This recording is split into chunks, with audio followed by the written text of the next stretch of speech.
Hello, friends. It's the Cinemondo podcast again. It's always here. Again and again and again. We are looking at trailers, and sometimes we go far, far away for trailers. What country are we going to today? Well, we are Cinemondo, so it's all about world cinema. And Korean cinema has been very, very popular. It's really cranking, whether it's series like Squid Game or anything else. I mean, just goes on. Beautiful movies that come from there. Yeah. And this one, the dramas, I mean, it's an impressive industry over there. And whenever stuff comes out, I'm always interested. And this is a film that is a huge hit over there in Korea. It's called Exhuma, and it's made over 100 million. It's a blockbuster in Korea, and it's available here in the United States streaming on Shudder. On Shudder. So if you have Shudder, Shudder is bringing a lot of really interesting indie horror films, movies like this. And also a lot of like foreign films, which is really cool because we don't see a lot of those a lot of times. Yeah. Right. So this one's Exhuma, and we don't know much about it, but we know it's a hit. So we thought, hey, we love Korean cinema. Let's check out the trailer. So and if we like the trailer and you guys think we should, we'll review the film too. Let's do it.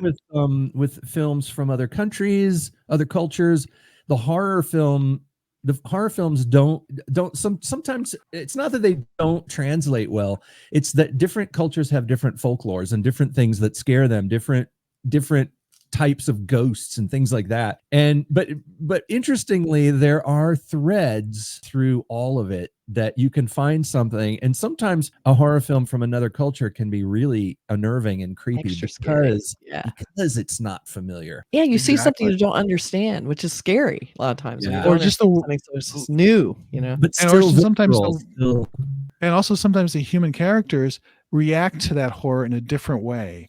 Like here in the American films, it's like, oh my God, I can't believe my daughter is possessed by a demon. But over in some other countries, it's almost like, oh, she's possessed by a demon. What do we do? It's like we're gonna have to put these ritualistic things around. Yeah, exactly. Right. So I love that. So anyway, it's a different way of looking at horror. So interested to see this trailer. So let's take a look. Exhuma. All right. And roll.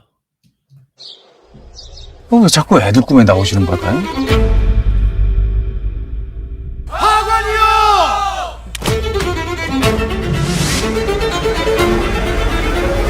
누가 할머니 이 가지고 있네.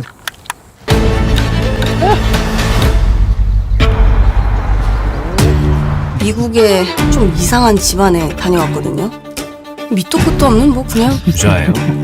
시작이 좋네.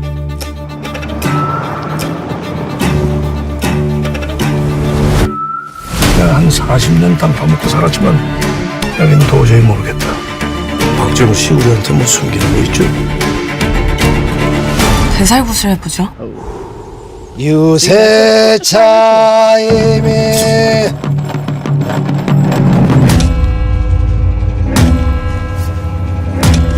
한기가 엄청나네.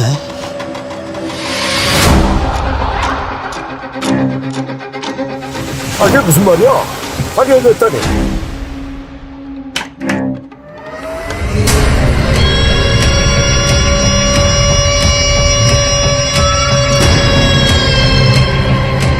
애들 다 죽어.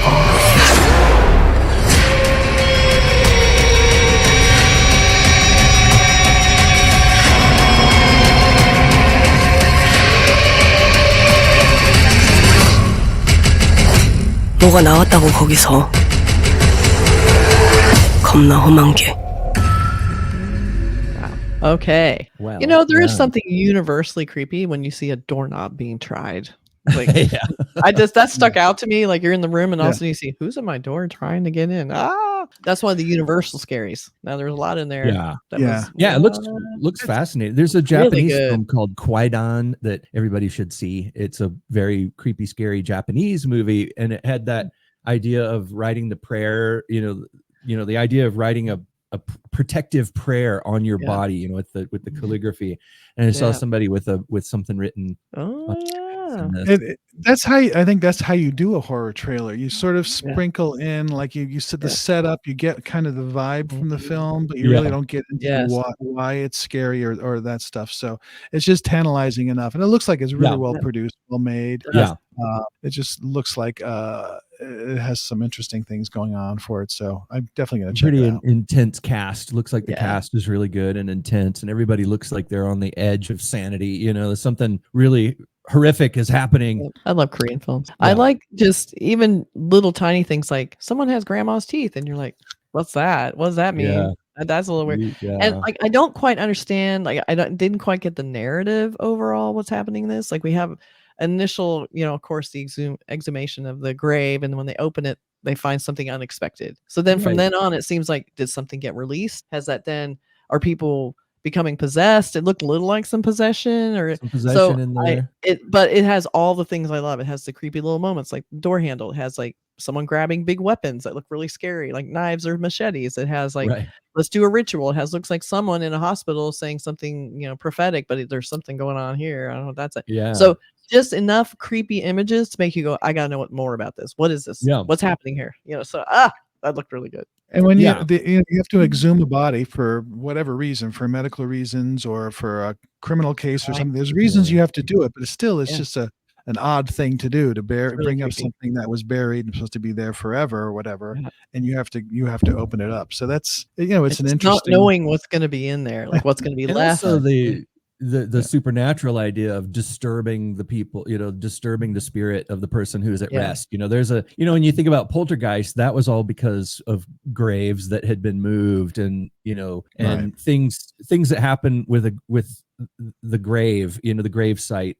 And that's such a potent symbol for living human beings. When you think about Pet Cemetery and all these things about digging Plan 9 from outer space. Right. Yeah. Terrifying. But the idea of, digging the person back up, you've already said goodbye. You've already done, and then to bring that back, back to reality almost is always kind of it's a sad thing. It's a really visceral kind of taboo almost thing. It's a taboo to disturb the dead. And also modern day society has really separated itself from death. Like it used to be like everything would happen in the home, someone would die and you'd have a viewing in your home. And then there's like a grave yard next to your house, in your rural area. So everybody's very connected to death and illness. And now we're like, cart them off to the hospital. Oh, they died. Put them down in the morgue. Then we put even to the funeral home. Like no one sees it anymore. So the idea of caskets are more common. That's like it's just you don't want to see that. You don't want to see the dead body. You don't deal with it. So then the idea of you're opening this grave, you're going to see what happens after someone dies, and that's just a super disturbing realization when you're going to see like that sort of what's going to be in there. That's just a super creepy idea now, especially because we are so like hands off now. But so I have a couple posters. Let's take a look. So I love a graphic solve. This is cool. We got the grave, nice. The underground, that's really. I like the graphicness of it. It's all blue up there. It's pretty much just blue and black, and then we have like another kind of star cell, but looks like they're kind of in the grave, maybe like it's the walls of the grave going down. We have little and then you're Burk, stuff on her face. Right. She's got the prayers on her face. Yeah. And then one more that's just like kind of like a star cell. You just have the creepy woods. Not even sure what's going on. This is more standard. Like, let's just give people something that looks scary but doesn't require too much thinking, which is like, oh, looks like Woman in Peril. I'll watch it. Right. So that's basically what this one is. What's the tagline? The vicious something? I can't make that out. But let me open it bigger. Let's see. It says the vicious. Oh, I can't even. It's too low res. Sorry, I don't know what it is. No, it's interesting. Thanks for bringing that up, Mark. Sorry. Well, I think it's probably the vicious is exhumed or something. I think is what something like that. And now read me the block. Read me all the Who stars in it? Can you read that billing block, please? That's the music. Who was the Any other questions you'd like to answer? We don't know the answer. The person that did the music, what year were they born? Is this really who's the distributor? And is it the overseas distributor, please? Can you tell me what logos are there at the bottom? Anyway. So No, Exhuma that looks is all really part of good. marketing. Yes, and it just looks kind of a first class sort of film. Yeah. And So I think we will assign this as viewing and review it because there's no way I'm missing this. This looks really good. It looks Totally up scary. my alley. It's got what looks like an incredible cast, and it looks beautifully shot. It looks like it's Korean. another one of those beautifully shot Korean, Yes. moody, kind of Atmospheric emotionally films, charged right. horror films. Yep, so It's good. not just going to be jump scares and bloody gore. It's going to have some kind of solid depth to it. Let us know what you guys think in the comments. Yes. What, you know any background on this film? What do you think? Tell us some of your favorite, Korean films, horror especially, but any great Korean films, and we'd love to take a look at them. Yeah, absolutely. Yeah, love it. Thanks everybody. Take care. See you soon. Bye.